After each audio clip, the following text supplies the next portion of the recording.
انا جوزي مصري، هل ممكن يخوني؟ طبعا من رابع المستحيلات يخونك المصري. المصري ما يخونش، ما عندهوش عرق الخيانة.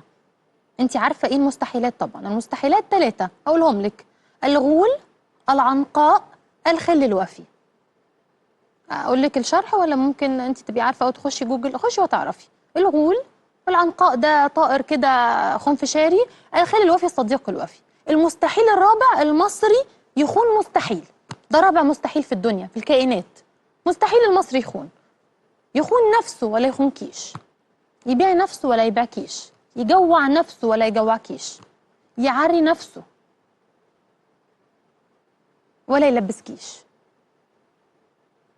ولا تخرجي قبل أن تقولي ما شاء الله على المصري عشان ما تتحسديش من الناس التانية. واضح ان انت مش مصرية لانك بتقولي لو جوزي مصري يبقى انت مش مصرية. انا فهمت على طول.